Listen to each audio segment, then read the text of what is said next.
Thank you very much for inviting me here, Susan Esmauro, and everyone else. It's not quite as sunny and warm here as it is in Santa Barbara, but it's warm in another way. I have fond memories of this broad area. My wife's family is and clan are in the Toronto area, and I spent many a pleasant winter and summer here as well. This paper that I'm going to present to you today is from a set of book projects I'm bringing close to completion. One of them is titled Media, History, and the other is titled Digital, Humanities, where the comma in both titles represents the fact that there's a disjunction in thought that needs to be thought. Today's paper builds from the highly concrete and specific on the one hand toward the highly general and theoretical at the end. And it does so in three sections titled sequentially the book, media, and network. So the first section of this paper is titled the book. In 1992, publisher Kevin Begos Jr., artist Dennis Ashbal, and novelist William Gibson issued their collaborative artist book titled Agrippa, A Book of the Dead, from whose last pages emerged the digital poem that made us forget the book. Agrippa, A Book of the Dead, is now remembered primarily for the 305-line autobiographical poem by William Gibson, also titled recursively Agrippa, A Book of the Dead, that played from its included diskette once before disappearing forever through self-encryption, and here you see some screenshots of the poem scrolling up and then disappearing. The poem reflects on Gibson's memories of his father, his childhood, his young manhood, his early interest in writing, and alongside these traditional elements of a 19th century Bildungsroman, a novel of one's intellectual and personal development. Also, what he calls a modern focus, startlingly modern focus on the mechanisms that record, paste, or punctuate human memory. With hyperreal intensity, Gibson zooms in this poem on family photographs in his father's 1920s Kodak Agrippa photo album, which he calls a mechanism, an antique camera, quote, stamped black tin, leatherette over cardboard, a gun that went off by itself in his hands as a child, leaving him, quote, absolutely alone in awareness of the mechanism. Another gun he later fired from a stream bed that sent a ricochet back, quote, so that I remembered the mechanism, a torn clipping advertising, quote, a 1957 DeSoto Fire Dome four-door sedan torque flight radio, which is a funny line to find in a poem, the bus station in his Appalachian, Virginia hometown, whose magazine rack facilitated his mental escape early on into what he called esoteric and precious literary magazines, and later his physical escape to Canada to beat the draft. I think he ended up in either Montreal or Quebec first here. As you know, he's now a citizen of Vancouver. And ultimately, such instruments or mechanisms as traffic light timers at night ticking quietly to themselves, and then the poem's last lines, red lanterns in Japan, the mythical homeland of cyberpunk to which he made his ultimate escape, battered in a windstorm, but, quote, laughing in the mechanism, close quote. These machinic aides memoire mark human time by dividing human time. The shutter falls, forever dividing that from this, Gibson says, defining what he means by mechanisms. Like incisions made in some cyborg manhood ritual, rifling patterns on a bullet, perhaps, or parentheses in a computer program, their mechanistic divisions inscribe across the smooth continuities of human life, say memories passed on from father to son, the brute patterns of a new alien Bildung. Quote, he made it to the age of torque flight radio, but not much past that, the poem says at one point, registering in a pure machinic chronology the death of Gibson's father when Gibson was 6. As when taking one's own picture in a mirror, that is, if you've done this, flash, the mechanism surprises us in the picture frame itself. We stand mute for just a moment, or remembering his best-known novel, Neuromancer, Wintermute, in the presence of the autonomous development, the Bildung of media itself, which is really what steps out in startling presence in this poem. In 1992, of course, a year only after the invention of the World Wide Web, the emergent media that most excited Gibson's cyberpunk fans was digital new media, especially networked media. Hacked almost immediately from its diskette, Agrippa the poem rapidly spread in innumerable plain text copies through the BBSs of the time, then the web, and even a very early e-book. It went laughing, we may say, in the digital mechanism. Meanwhile, Agrippa the book, the physical artifact, was like the chrysalis after the butterfly left it.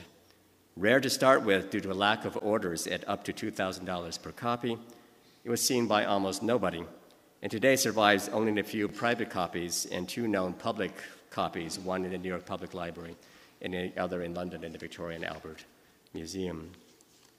Even the early critical literature on the work, for example, Peter Schwenger's very elegant article titled Agrippa, or the Apocalyptic Book, which appeared in 1994, was based in part on prototypes and plans rather than the actual book. Recently, however, 2 research projects have substantially recovered a sense of the book and the poem as a whole. One project is the Agrippa Files. It's a web archive that I, together with a team of graduate students, built in 2005 after the publisher of the work, Kevin Begos, opened his personal pages to us. Quoting from the homepage of the project, the Agrippa Files is a scholarly site that presents selected pages from the original art book, a unique archive of materials from the book's creation and early reception, an emulation of Gibson's included poem in its original born and die digital form, a simulation of that book's intended fading images, a video of the 1992 transmission of the work, more about that later, a virtual light box for comparing and studying pages, full-text scholarly essays and interviews, an annotated bibliography of scholarship, press coverage, interviews, and other material in a detailed bibliographical description of the work. I've built many web projects over the years since 1993 or thereabouts. Many of them partial, incomplete, a little bit leaky around the edges, as it were. This is one of the best executed of the projects because the team of graduate students and I, just out of pure interest, decided to do a very bounded, well-fleshed out project. One of the happiest projects to look back on in retrospect, just because of the way it came together as a social construct of myself working with those graduate students as well. I recommend it highly, and it was done for $1,000. Almost all of which went to one of my students, James Hodges, to fund his trip to the New York Public Library to do a bibliographical description and analysis of the work. It's amazing what you can get done with $1,000 and a team of very interested humanities graduate students. Not to say, by the way, that we don't need more money. The other project that I'm referring to here is, some of you may know it, Matthew G. Kirschenbaum's book, Mechanisms, New Media and the Forensic Imagination, which won the MLA First Book Prize in 2008. It's a work that makes Agrippa one of its main case studies in a new, what he calls digital textual scholarship, blending textual studies with digital forensic methods. Here are highlights from these 2 projects together that have recovered a sense for us about what Agrippa, the book, and the diskette were like. Agrippa comes in a case made of roughened fiberglass and resin-impregnated paper, on which is affixed the label, somewhat blurry here, from Gibson's father's eponymous photo album. It reads, Album C.A. Agrippa, order extra leaves by letter and name. The book itself, once you open the case, measures approximately 11 by 16 by 1 inches. It lies inside the case in a cheesecloth shroud with the title hand-burned into the linen board cover. When you open the book, the frontispiece on the verso here shows the first of the copperplate aquatint etchings. There are 8 of these in the New York Public Library copy. They vary in number and placement. That ashbal themed to look like DNA gel patterns. The title page on the rectal here is also genomically themed, initiating the long repeated DNA sequence that makes up the body text, as it were, of the rest of the book. Without ascription to either author or publisher, this title page, Begos tells me, intentionally mimics the title pages of early print incunabula, thus splicing together biological theme gene lines and the genealogy of the codex. And then you open the book further, and then there are 57 pages of so-called DNA body text interspersed with Ashbau's genomic etchings. The repeated ATGC base pair sequence these pages transcribe, or we might better say mutate, since the typesetters, as you might imagine, has some difficulty with the text, are a portion of the bicoid maternal morphogen gene of the Drosophila fruit fly. This is the original printer's copy to typeset from. I spent a very interesting weekend transcribing and proofreading this for the project, and I dare you to find an error in it. This morphogen gene, it may be noted, is a transcription factor, so-called, regulating the expression of other genes in the development of the upper body of the adult fly. Also of note, by deliberately inheriting the dual-column 42-line format of the Gutenberg Bible, the layout of the ATGC body text in Agrippa reinforces the leitmotif of the co-ontogenesis of organisms on the one hand and of the codex form on the other. Some of Ashbau's genomic etchings are overprinted with vintage advertisements, loosely illustrating the mechanisms referred to in Gibson's poem, Here, Something Like a Gun. Ashbau intended the overprints to fade with exposure to air once the book was opened, to leave only the underlying etching, thus visually rhyming with the digital vanishing of Gibson's poem. He met a Hollywood producer at a party who told him this could be done. I think the Hollywood producer meant it could be done in movies. It actually wasn't doable with book technologies. Then the best he could do was to print the overprints in uncured photocopy toner, which left a kind of a blurry mess everywhere. We've tried to reproduce the effect on the Agrippa Files site in a Flash animation, and I'll show that to you here.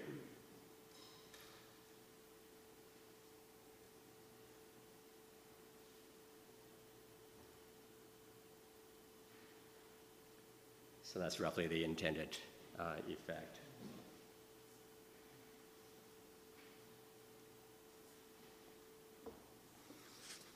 And then the punchline of the work. Some 60 pages in, we come to the volume's final spread. The verso is an Ashbau etching. The recto consists of 20 pages of paper glued together to form a solid platform in which an incised hollow cradles or more than one sense encrypts a Mac diskette of 1992 vintage. In the end, and not the beginning of this work, we may say, is the word, the language proper of Gibson's poem as expressed from digital rather than genetic morphogen code. Or rather, the diskette inextricably conflates the ideas of beginning and end by pairing autogenesis, a self-running executable program, with autodestruction, a self-running encryption program. The diskette contained two code modules created by a hired freelance programmer. We have scraps of his notes and some of the binary code left remaining to us. One of the modules scrolled Gibson's poem up the screen at a constant speed in the narrow 40-character display of the early Mac computer, the Gutenberg, you might say, of digital graphics. And here you see some screenshots of what the poem would have looked like going up the screen. The other module, erroneously rumored at the time to be a virus, then encrypted the poem, making it disappear in a sped-up, all-or-nothing digital version of the analog fade-out of old photos, or really the neural fade-out of human memory itself, bright and blurred in all its luminous decoherence.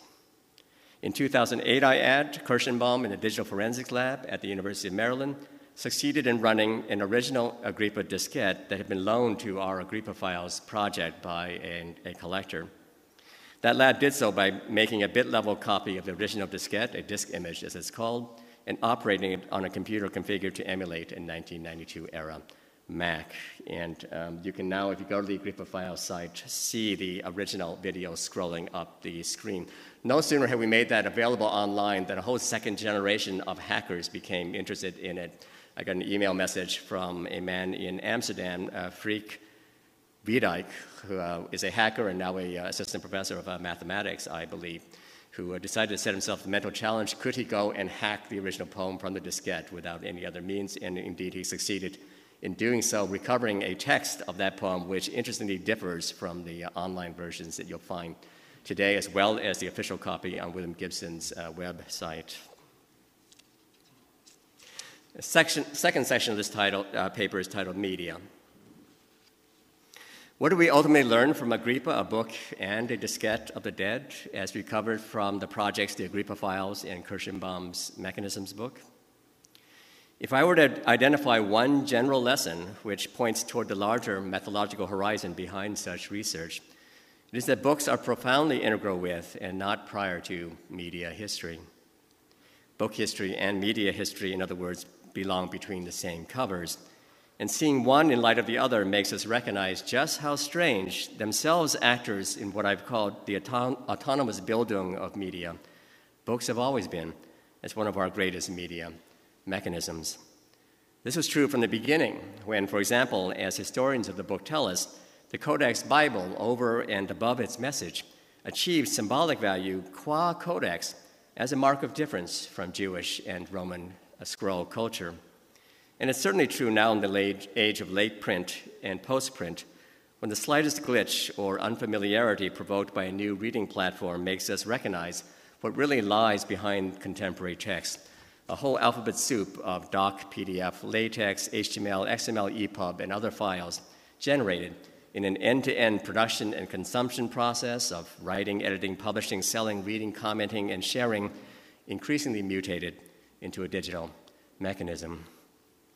Of course, Agrippa is the perfect exemplum of such a moment of media recognition, the recognition of media as such that I've elsewhere called the new media encounter, because its strange artifice takes to the limit the McLuhanesque identity of the message and the medium. In its ATGC typography, its abstract etchings disguised as faux scientific realism, its encryption program turning the only text that appears even briefly in the clear Gibson's poem back into impenetrable binary code, and so on, Agrippa utterly refuses to be legible as anything but media. With frightening clarity, which is to say opacity, it says in essence not that books can be read as media, but that books, especially in the transitional early and late ages of print, must be read as media. Unsealing Agrippa's battered, burnt, post-apocalyptic case, we find that the Bible it contains is now just so many junk genes buried in the crypt of their transcription medium, refusing to utter, or to invoke the alternate sacred tradition of the Egyptian Books of the Dead, alluded to in Agrippa's subtitle, and possibly in its mummy-like cheesecloth shroud as well. All the spells meant to guide the human spirit into the afterlife are just hieroglyphics without a Rosetta Stone. Which makes Kirschenbaum and me, of course, media tomb raiders. If I had the sonic technology, I'd turn on the reverb or echo chamber at that point. Media tomb raiders.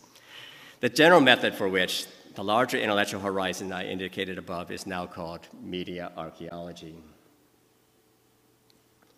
Originating on the continent, in the Schriftlichkeitsgeschichte, roughly glossed, the writing apparatus history, or expanded now media history approach, practiced by Friedrich Kittler, Wolfgang Ernst, and others. I especially want to add the really elegant work of Ivan Illich, whose book, In the Vineyard of the Text, studies a 12th century, quote, technical breakthrough that suddenly transformed writing from an oral prompt into optically organized text for logical thinkers. This is how he describes it. Media archaeology has now branched out in variant forms elsewhere or been replicated in movements with different starting points and less obvious European post-structuralist flavor. So, for example, I'm thinking of the work of Lisa Gittleman and others here in the US when old media were new. I'm thinking of French and American book history, especially in its material history of the book form. I'm thinking of the new textual studies, as in the work of Jerome McGann and others. In particular, the Agrippa Files and Kirschenbaum's Mechanisms, like such works from the continent as Cornelia Bisman's book, Files, Law, and Media Technology, contribute to that branch of media archaeology that dwells on the uncanny overlap, but also the interference and the remediation between historical writing on the one hand and digital writings on the other. Seen in overview, media archaeology has three general tenets. One is that the media concept applies not just to modern modes of information storage, processing, communication, display, and so on, but through a back-to-the-future effect that Peter Krapp has richly meditated in his essay, Hypertext avant la lettre, to historical and prehistorical discourse that was, we might say, media avant la lettre. Focusing on one of the nearest watersheds between past and present, media archaeologies thus take a special interest in technologies like photography, phonography, telegraphy, telephony, typewriting, film, and so on, that span the gap between early and late industrial media. But those in the history and indeed prehistory of the book field dial the time machine back even farther, taking a retro McLuhan view of pre-industrial print, writing, and ultimately orality. When such influential scholars of oral and print culture, respectively, as Walter Ong and Elizabeth Eisenstein, explicitly acknowledge the influence of McLuhan in their works, that is, they indicate the extent to which book history is now de facto a mode of media history. Media archaeology's second tenet is then signed in its surname, archaeology, which you may recognize is of the family of Nietzsche and Foucault. As Wolfgang Ernst observes, the method is not a positivistic media history based on historical, causal, or intellectual continuities between earlier and later media. Instead, the method focuses on discontinuities between media epochs, in the style of Foucault, for example, uncovering the breaks between medieval Enlightenment and later epistemes, or Friedrich Kittler unearthing the chasms between man as Rousseau and man as Nietzsche, or, as he puts it, typewriter. Discontinuity is the accent because the object of media archaeology is the specificity of media itself, and such specificity comes to notice in its own right only in the ruptures between civilizational eras that normally are so thoroughly identified with their dominant media, as oral culture, for example, or manuscript culture, and so on, that such media seems simply to be the neutral channel of any era's essential, constant repeated message to itself, its humanity. It is at the breakpoints of difference in that media-born message of humanity, between humanity as manuscript culture and as print culture, for instance, or today between humanity as book culture and digital culture, the media snap into focus in the foreground as what I called an autonomous development, precisely out of sync with the orthodox inflection points of history, where the great meta-narratives of Western human history turn on such differences as those between the Roman, Judeo-Christian, Teutonic, and other civilizations, therefore, Western media history, attended to as its own event, turns on breakpoints that are alternative to that, for example, like that between the scroll and the codex, breakpoints that misalign with and, in fact, put in question the received history of the human.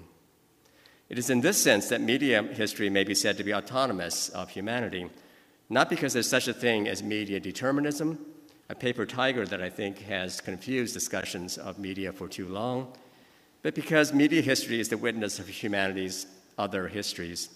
Or put another way, it is a history of the other of humanity.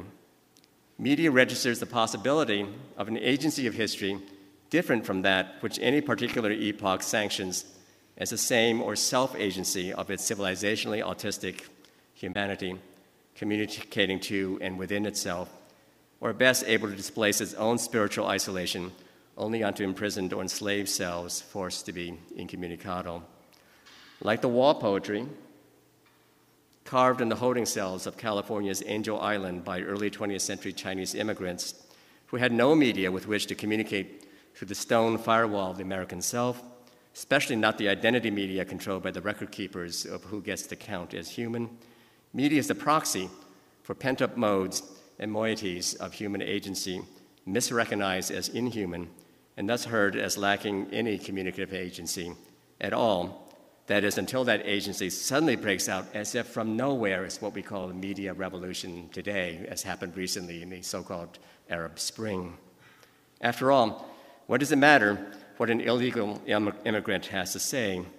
We, the tightly clenched, self-walled we of the human in any age, know they only want to communicate one thing across our border, their mute bodies of labor, the sole immigrant agency that we, and this is a very US-centric critique, are willing to recognize. In short, every medium is part not just of the history of media, but of the history of the difference of and expressed in media. Indeed, media may well be the very register of history as a general experience of difference between then and now, self and other.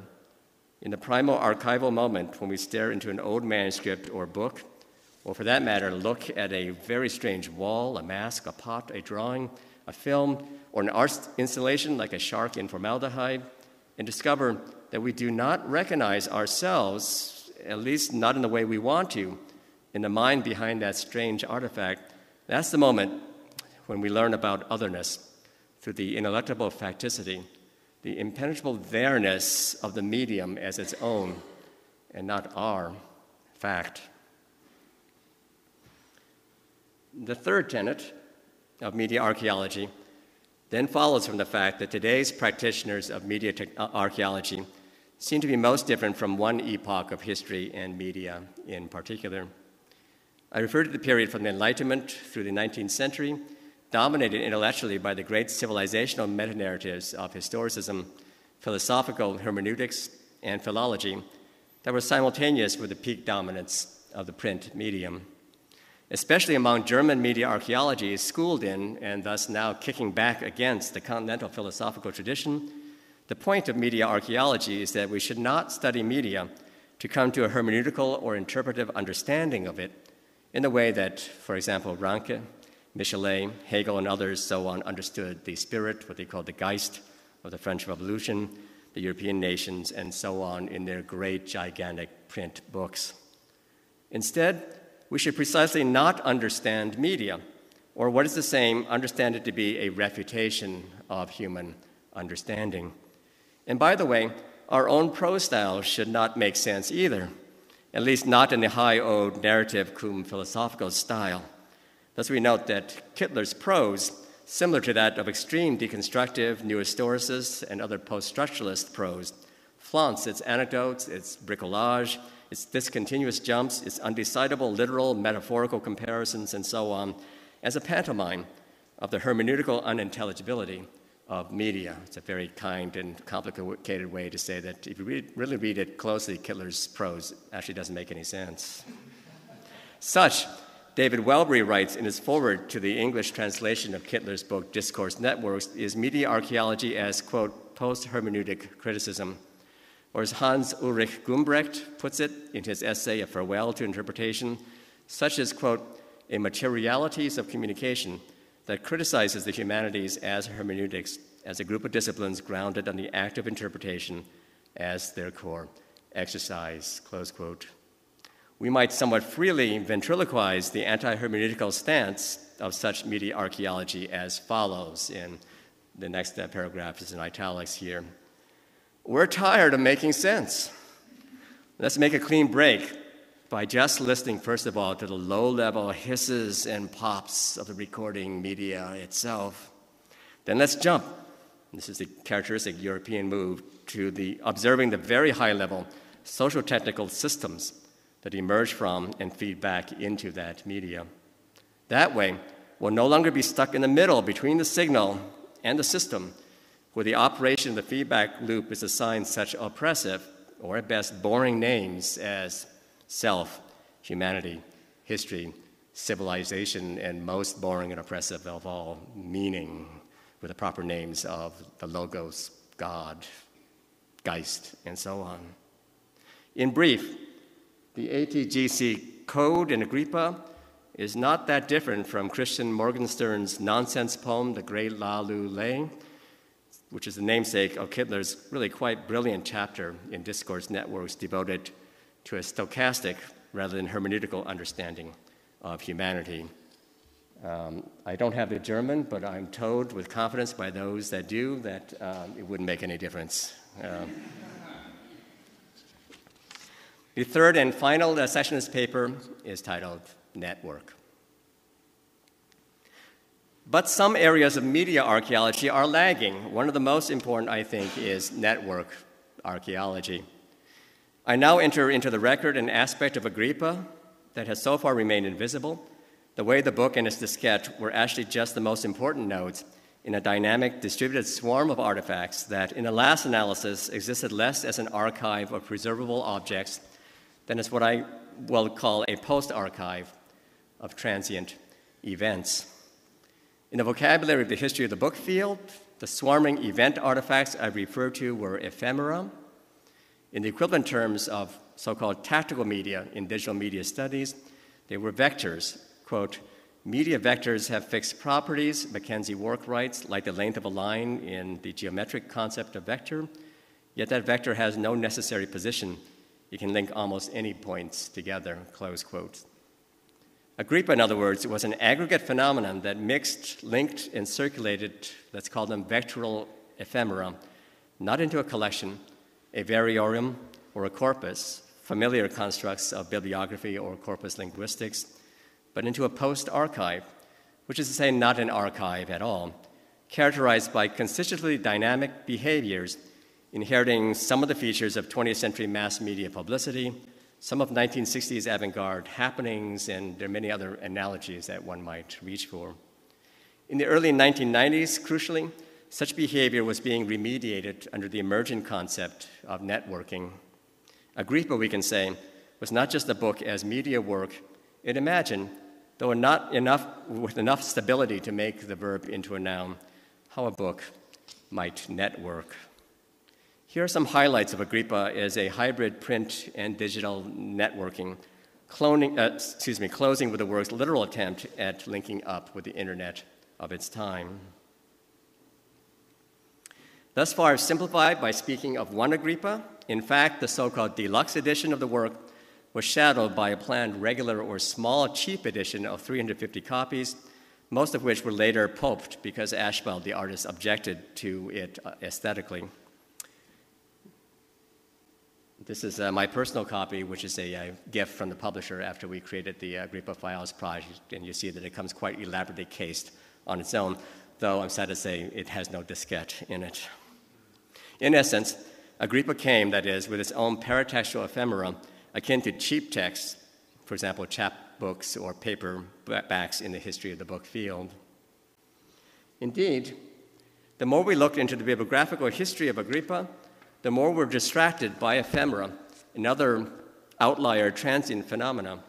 In addition to the small edition, for example, Bigos and Ashbel created a swarm of publicity prototypes and mock-ups that simulated Agrippa in a manner that, in the mode of Jean Baudrillard, might be called simulacra. One photo of Agrippa in Peter Schwenger's article, for example, this one, actually shows a mock-up of early 1992 that lacks Ashbel's etchings and is based on an old used book with words, you'll notice, somewhat blurrily here instead of the DNA text. And so it goes, some of the material that we've accumulated on the Agrippa Files site. Simulations, maquettes, models, far sightings of Agrippa proliferated before, during, and after the work's publication in a perfect storm of publicity and tactical media. The whole amounted to what Alex Galloway and Eugene Thacker in their tactical theory of networks call an exploit, uncannily propagating through an ambient network, in Agrippa's day, the dominant journalistic print network, by assuming the features of that network while also exploiting a systemic flaw. That flaw in 1992 being the seduction of newsprint journalists writing about the very idea of the digital, whose extreme version of the instantaneity, ephemerality, and repeatability that defined the news they purveyed was as fatally attractive as a flame to a moth. That is, if you were in the business of print journalism at that time, Agrippa could not but be fascinating to you because it took the logical extreme, the kind of publicity work that you were engaged in. According to Bigos, indeed, for a time the media exploit became all-encompassing. Press releases, interviews, newspaper articles, magazine reviews based on promotional material, apocryphal BBS postings announcing Gibson's so-called new novel and its virus and so on, all conspired to create, even before the work was finished, what amounts to a virtual reality or sim Agrippa.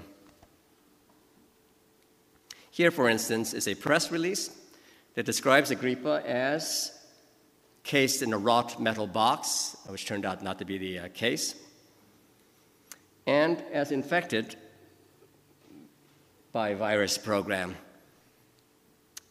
And here's another press release that announces, if the collector elects to access the disk, it is an action which ejects the Gibson text into cyberspace, and there will remain, perhaps looking like a trace of graffiti mutating or idling in the information net, at least until some super bright hacker cracks the original virus, penetrates the form, and retrieves the text.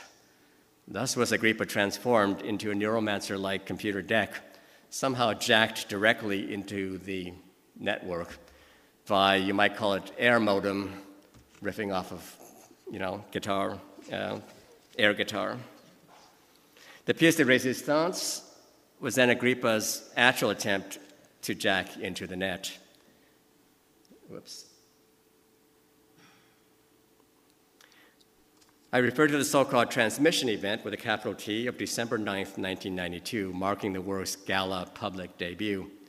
Hosted at the American Society in Manhattan, the transmission was a live multimedia event in the tradition of technical spectacles from at least the time of the electrical show in Madison Square Garden in 1898, which has been studied by Joshua Neves.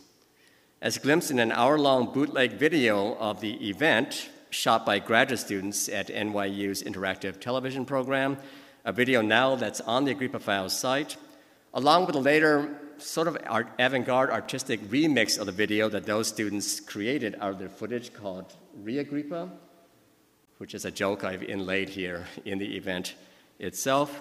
The transmission featured a talk show-style interview with Bigos, whom you saw a moment ago, a projection of Gibson's poems scrolling up the screen, and an audio recording of comedian Penn Jillette, yes, he really is everywhere, reading the poem. But the most innovative aspect of the event, at least as planned, was its intended off-site digital reach. Produced with the assistance of Mark Scarpa, later a leading professional producer of simulcast and netcast events, the transmission was to have been a networked, quote-unquote, global fireside story hour, feeding live texts and images to museums, apartments, street corners, and various digital outposts, including the ornate townhouse of the American Society in New York City, the street corner storefront on the Lower East Side, the Michael Carlos Museum in Atlanta, the Kitchen Gallery in New York City, a sheep farm on the Australian outback, and others, close quote, all by fiber optic and modem lines. It's not surprising that much of that never actually happened due to technical and other reasons. However, the surviving spec sheets, flowcharts, and hand-drawn plans outline one of the earliest attempts by innovators in the humanities and arts to imagine, in total, the potential of the internet, through which one of the planning documents declaimed space operatically, Agrippa will make the electric mothership connection. One of my favorite project outlines here. And this is not even to mention the hack, the close encounter of the new media kind that famously became an event in its own right and actually did make the connection with the internet. As retraced with forensic rigor by Kirschenbaum, the hack refers to the complicated but extremely rapid series of events by which, through, we now know, a low rather than high-tech exploit, the NYU graduate students manually transcribed their bootleg video and leaked the text of Gibson's poem the very next day out onto the internet through the Mindvox BBS, which at that time was the East Coast equivalent of the better-known The Well, and thereafter to the web. So we have a transcription of the original email or a posting to the BBS by the hackers at that time announcing that they had hacked the poem, finishing with a fairly archetypal piece of a hacker personality. And I'm not telling you how I did it, nah. So I think that's graduate school, personality as well. In short, the artifact we call Agrippa was a whole print cum digital network, or rather non-standardized and unreliable networking of event-driven information that exhibited many of the store and forward, node-to-node, multiplier, and other component networking principles that have today evolved not just into the web, but Web 2.0 viral media, crowdsourcing, social networking, and so on, the total tonnage of which for Agrippa, whether measured in newsprint back then or computational processing cycles since then, now surely outweighs the actual work. To the best of my knowledge, we currently have no adequate media archaeological method and hardly any supporting preservational, curatorial, and bibliographical or descriptive method for capturing such networks of combined past and present oral, written, print, analog, and/or digital media as networks, complete with the event-driven states and dependency configurations of their dynamic networking. Such paradigmatic works of media archaeology as Kittler's Discourse Networks book, of course, speak of networks, but they rarely give the network concept any specificity matching the granularity of the gramophone, film, typewriter, and other discrete media technologies they do focus on. As a result, network remains an abstraction, indistinguishable from such neighboring concepts in media archaeology with deeper roots in contemporary post-hermeneutical continental philosophy as post-structuralist discourse or Nicholas Luhmann's system. Insofar as it is addressed at all, network gets displaced into the tangle of associated concepts that media archaeology and new media studies generally tend to treat as synonyms: media, information, communication, and technology. It's kind of a standing joke in my program at UCSB that it's a flip of the coin how one identifies oneself in this field. Oh, I do media technology, I do information technology, I do communication technology, I do media networks, I do all the possible permutations are in play, and there seems to be no difference between them. Some more recent studies of media archaeology, however, do call for a proper network concept capable of advancing our understanding of the relation between past and present networks. Examples that I'm currently aware of include Kittler's own essay, Cold War Networks, or Kaiserstrasse 2, Neue Babelsberg. You reach limitations of my German fairly quickly here. William Warner's essay, Transmitting Liberty, the Boston Committee of Correspondence's Revolutionary Experiments in Enlightenment Mediation. Stanford University's Mapping the Republic of Letters project, if you know that. David Henkin's book, The Postal Age. Gerrit Lovink's essay, Deep Europe, A History of the Syndicate Network. And Lisa Gittleman's discussion in her always already new book, Media History and the Data of Culture, of what she calls digital networks as new media, that instance bibliographical questions and entanglements. Warner, for instance, uses a network concept to study the communicational and informational activities of the corresponding societies of the American Revolution, preeminently the Boston Corresponding Society. Quote, each one of the activities of the Boston Committee of Correspondence, he writes, in a distinctly post-McLuhan and post-Shannon manner, involved media work, committee formation, making declarations, and networking that should be understood as a distinct way of transmitting liberty, close quote. Similarly, David Henkin goes back to the future when he describes the American postal network of the mid-19th century as, quote, the cultural foundation for the experiences of interconnectedness that are the hallmarks of the brave new world of telecommunications and the modern communications network, close quote. In sum, works of media archaeology focused on networks have put out the call for a method of network archaeology, but there's not yet a coherent framework for such a method.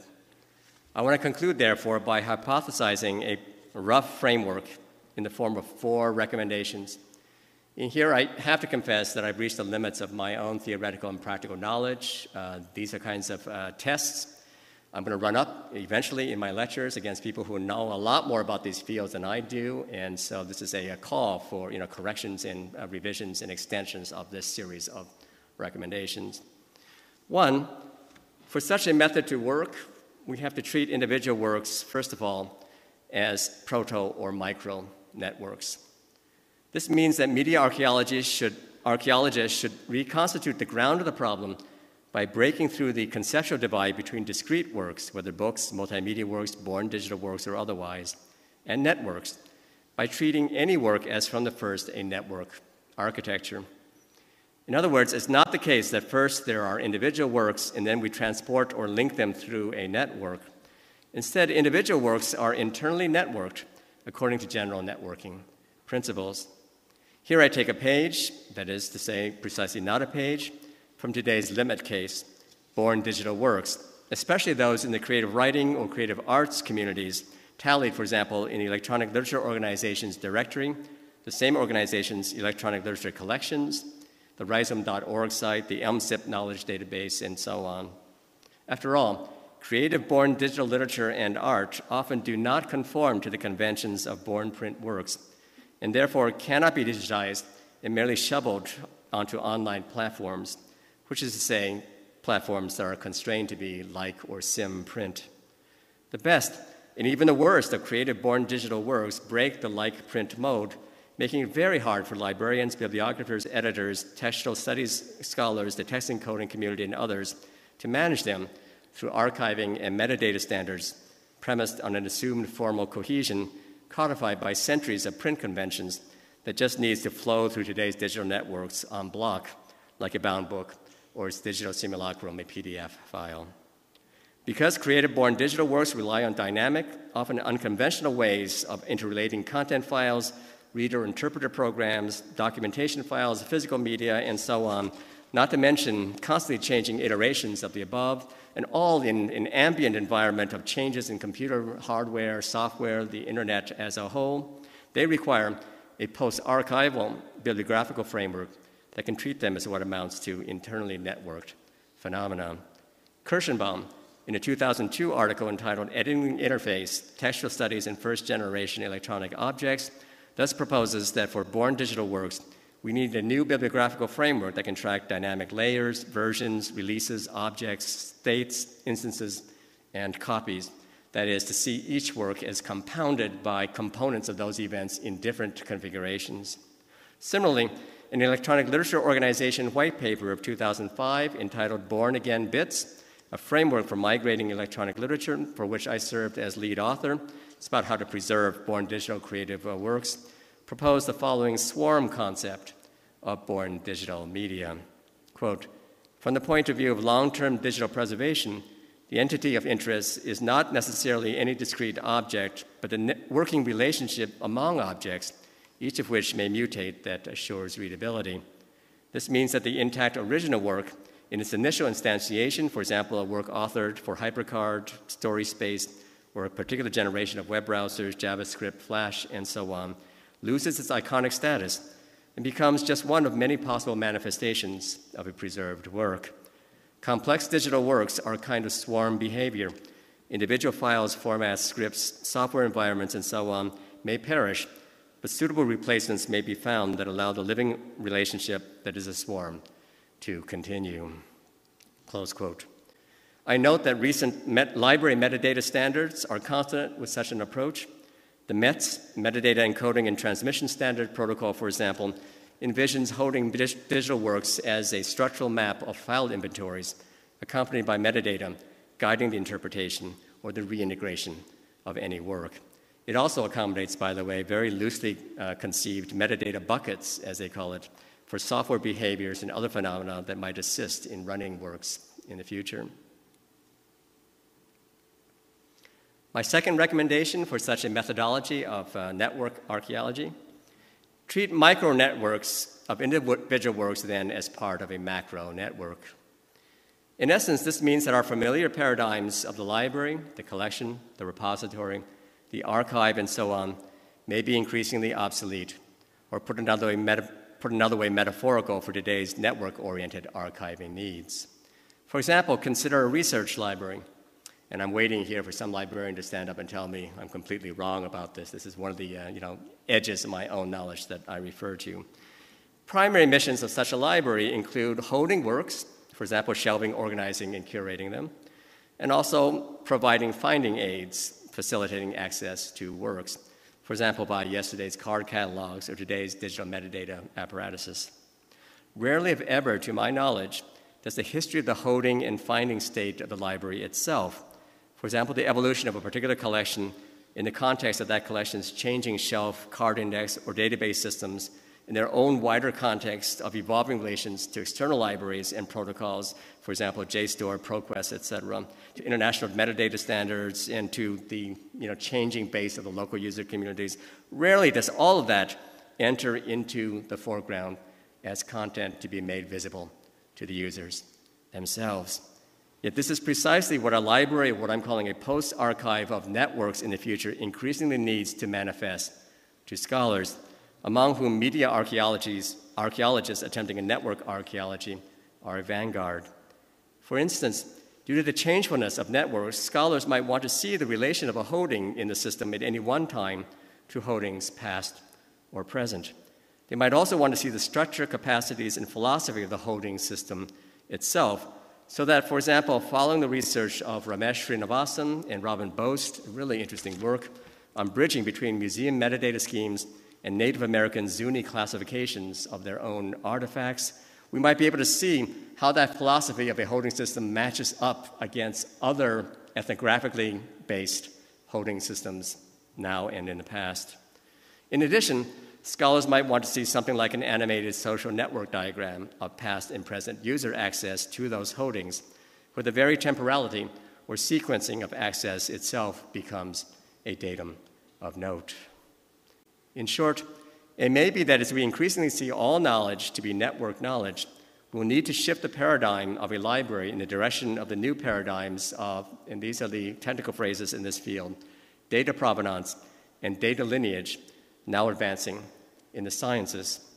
Scholars who work on knowledge tracking and preservation in the STEM sciences are in this regard the pioneers. In the sciences, the primary holdings are data sets consisting of constantly evolving materials to which contributors add at different points and times in ways bound to a context of existing data tools, standards, and collaborations.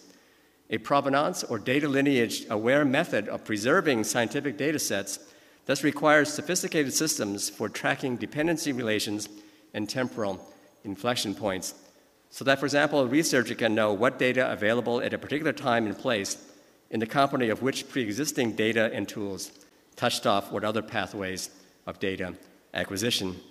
It is this whole knowledge chain that provides the frame of reference for verifying the scientific reproducibility, the gold standard of knowledge in those fields.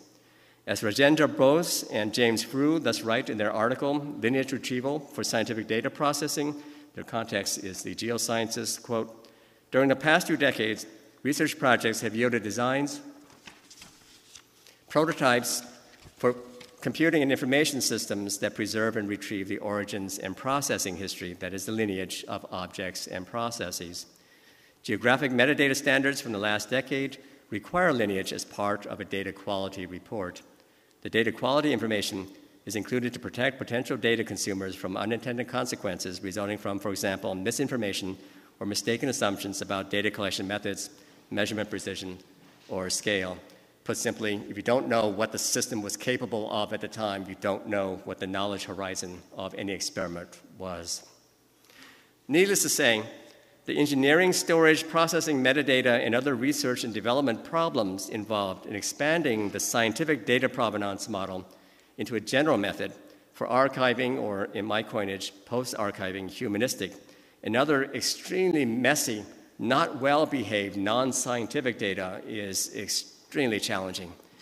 In fact, I'm not sure it can be done except in more than a kind of a wireframe minimalist mode. I think that in the future, and there's another paper to be written here, what this is going to involve is a bunch of researchers together thinking about splicing together 3 approaches. One is the so-called OAIS, or Open Archival Information Systems Framework in the library world for holding collections together. A second is the data provenance or lineage work that's going on in scientific circles. And the third is the social graph model. Those are 3 incompatible areas right now that really need to be put together.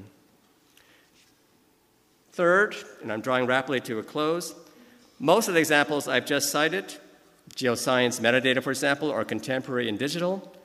However, the full potential for network archaeology would only be unlocked if that potential is extended to historical media. The vast holdings of books, journals, and so on in the world's libraries are the obvious end goal. I've got a lot more to say here, but in the interest of time, I'm just going to ad hoc, improvise a little bit.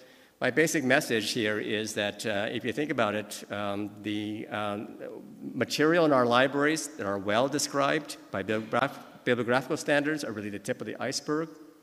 Peter Stalibras and others have pointed out that there is a whole iceberg underneath that of very messy material thrown together in boxes. So loose papers, ballads, tape recordings, and so on.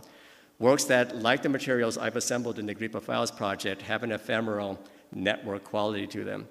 In order to begin understanding network archaeology, we may very well want to begin with messy materials of that sort that do not in the first place belong well in an established library or bibliographical system. Finally, and this is the crucial recommendation, treat past and present networks differently. Adapting Kate Hale's notion of media-specific analysis, we can say that a robust network archaeology requires network-specific analysis.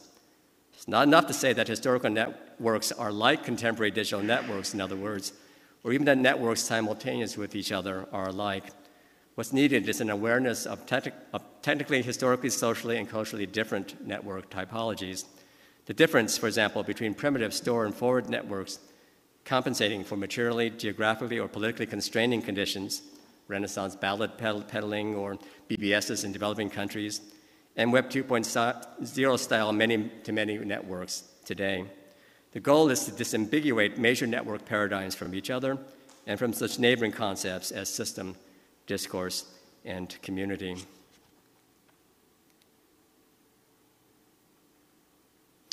I'm going to skip just to the coda at the end of this paper because I really want to have the time to show you a practicum in what we're doing at UC Santa Barbara to begin to think through the implications of a media archaeology at both a practical level and a theoretical level. So you'll excuse me as I jump through some examples of using social network analysis to study different kinds of networks.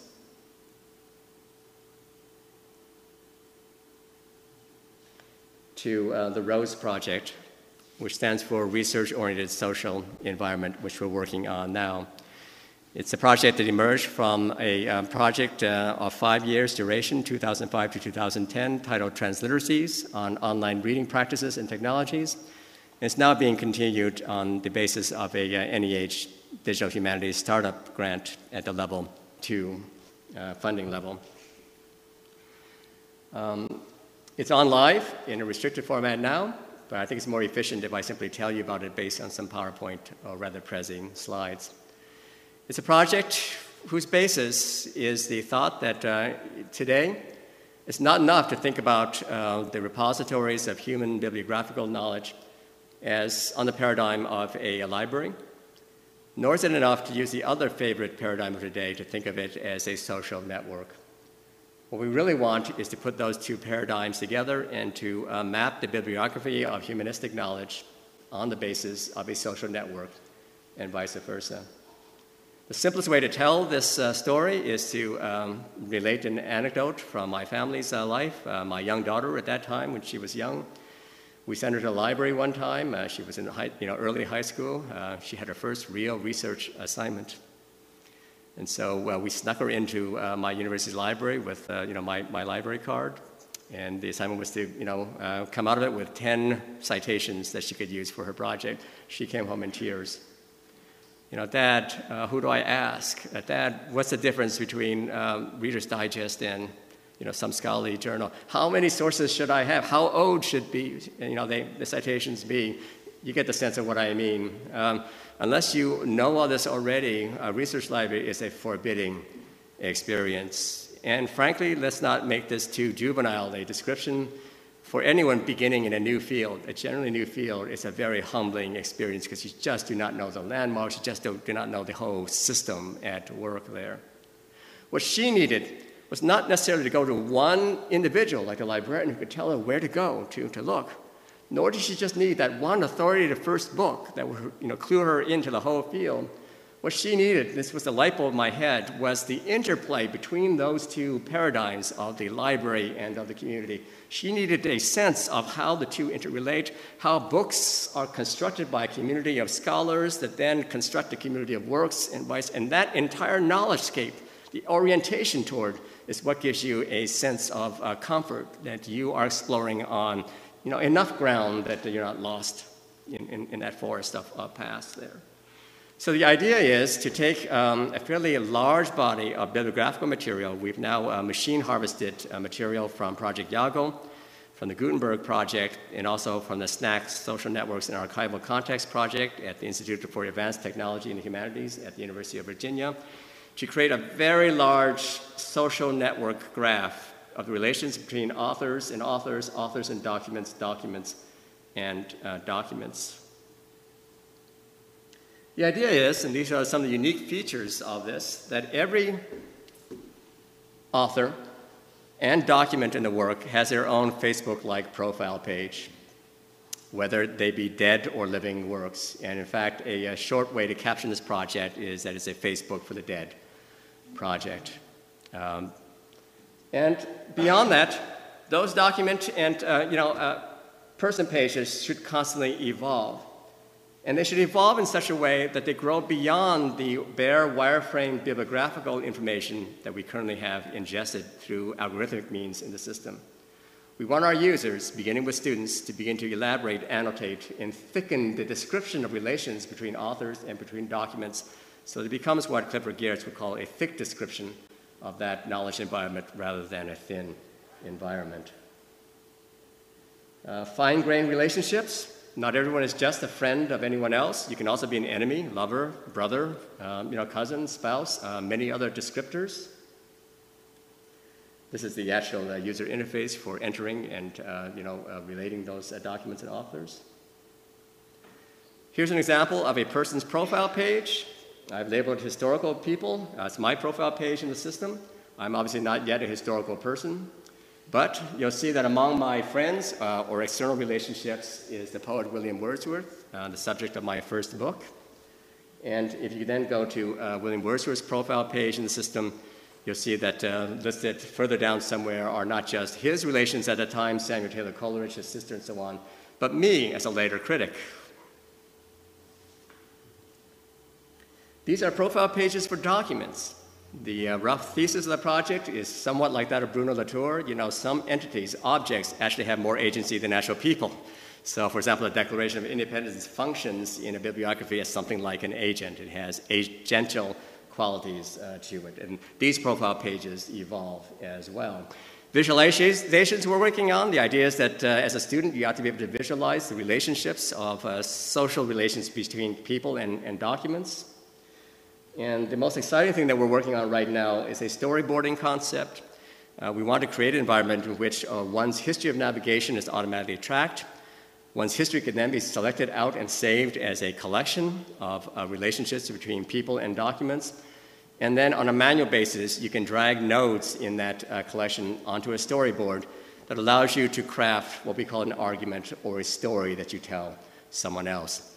So if the assignment were to learn about what surrealism meant, you would go back, find the materials, and then construct a very simplified or reduced social network diagram that tells the story of what surrealism was at that time. We also have in mind, although we've not yet implemented, and this is the last technical feature I will unfold because it really captures the gist of the network archaeology idea, we've begun to implement a time slider feature.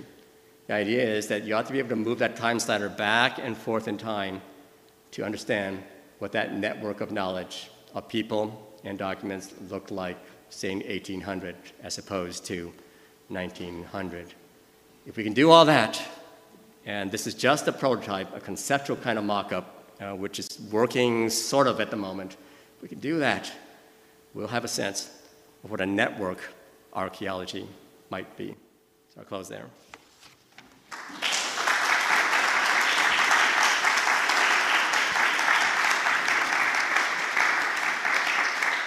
Any kind of questions from the most mundane up to the most abstract?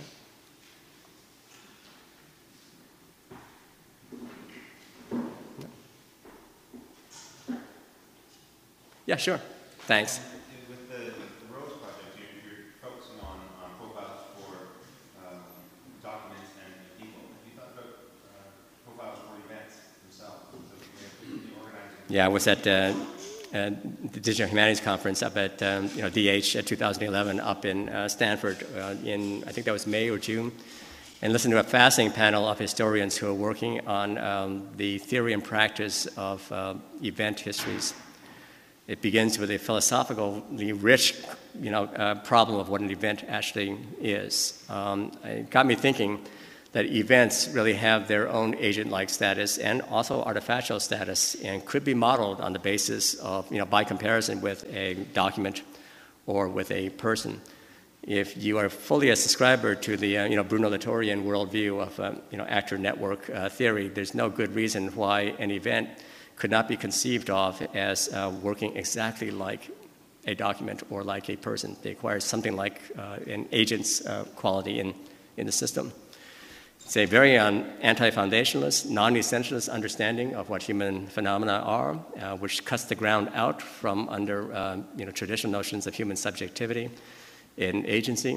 It's essentially a very machine-oriented, agnostic understanding of what constitutes agency and significance. It says basically that if it looks and walks and squawks like a duck, ducks don't squawk, do they? They quack. Then it must be a duck here. It's very European in that regard, and of a piece with European media archaeology, which in that anti-hermeneutical mode sort of evacuates the method of human agency and understanding and medium as such. But it's a very fascinating idea. Yeah. I think I saw another question. Yeah, go ahead.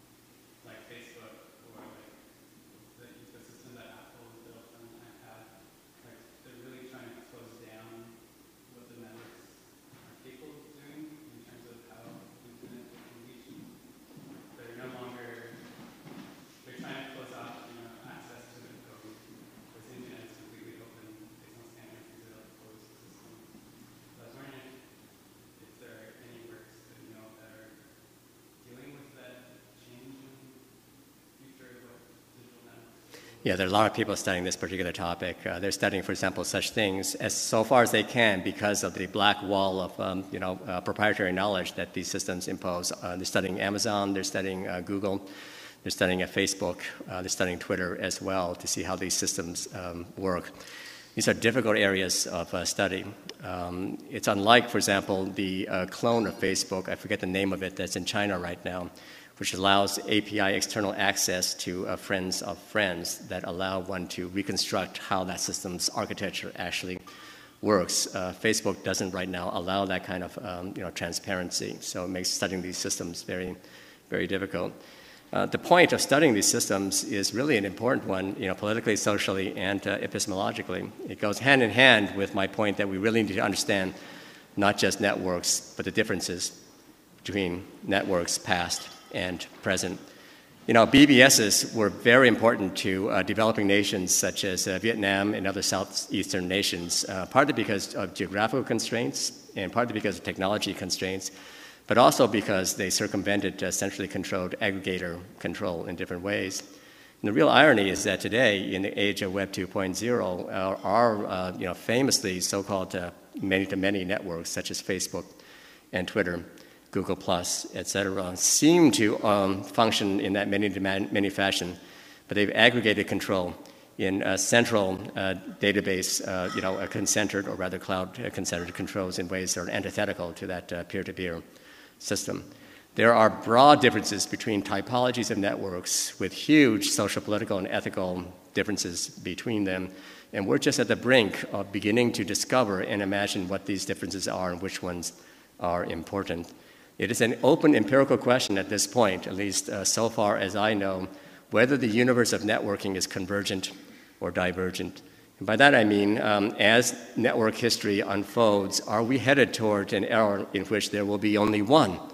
That's the line from one of my least favorite movies, the Highlander, where it will all be like Google or all like Amazon, one kind of network typology, or whether instead we will be headed toward a world where there are at least 3 or 4 competing typologies of networks claiming different spaces in the human, social, and epistemological landscape.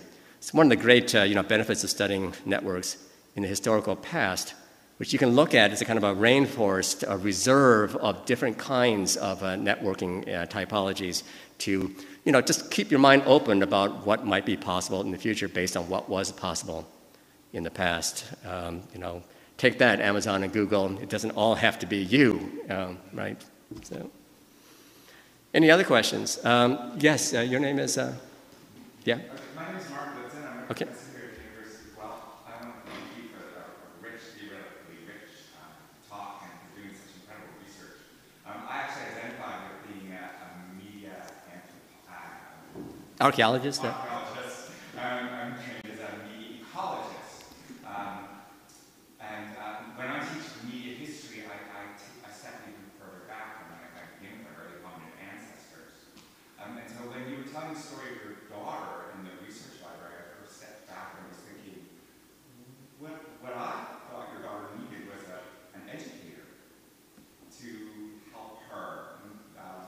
Before the Rose program, and one of the things that I'm experiencing in my work is people are needing hands-on support for using such networks as Facebook and Twitter and certainly Google+. And I'm wondering if for your current research you've thought about how it will be used, like teaching people how to use it. Because I know that Facebook is accessible, but there's a great deal of research that says that just because people have access to media, it doesn't mean they're literate with media. Yeah. And so I think that's... Yeah, I've got a lot of... stepping back, I think that's the earlier part. That's a really rich topic, and you really pushed at least one, if not more, of my buttons here. Incidentally, right now, we're on the scene of new knowledge happening in the Facebook world. It's going to be a real opportunity to watch how people learn to use the new timeline feature of theirs. And for this conference in particular, it's worth thinking about how that timeline feature incorporates or does not our understanding of what historicity might mean. But to go back to the beginning of your question, there's interesting work by Albert Borgman and others on what early ancestral information ecologies were like. For example, in an agrarian age, or in Albert Borgman's case, in Native American cultures in Montana, where he's based right now. If you think about it there, we had an educator built organically into communities. We didn't even call them such things as teachers, let alone information archivists or others. They were called such things as grandmother or grandfather. In a more abstract mode, in an essay I recently called Keepers of the Transmission, the link between networks of ancestral knowledge and contemporary knowledge. Now, grandmother, where do the animals come from? And there's grandmother, grinding the corn or something else able to tell you what the great myths are about how the animals came to be and what their relationship to people now are. Who and what can be the equivalents of that in today's ecologies of knowledge? I was born a romanticist intellectually, just as Susan was a Victorianist, I guess. And a little bit of that is still in the system. My mother passed away a few years ago, and I had this thought waking up from a dream one night. It's a dream that sort of uncannily recapitulated the dream of my dad's when his mother passed away. He told me one day that he saw her sitting in the clouds. My dad's an engineer. He doesn't say things like this, and really stuck with me. And I thought to myself, in today's age of Web 2.0, we hop on the net all the time to find out what some complete stranger has to say about cars or a book that we want to buy or something like that, because we value that little tidbit of advice. If we value that, how much more would we value having one's dead ones or far away ones along with us in some partial or reduced form at those important moments in life when, even before we talk about knowledge, we just need the co-presence of that familiar realm that knowledge comes from, the keepers of the transmission. This is a somewhat romantic, necromantic vision. Wouldn't it be nice to be able to carry with us in some monetary form. The parent who waves a finger at you at critical moments of life, that a memory of a dear one or a dear teacher or someone else as a kind of a guide through today's spiritual landscape. So, okay. So we are small enough that we will have many other opportunities to address our questions to Alan. So I think we should move towards the reception. Please join me in thanking him for a terrific job. Thank you.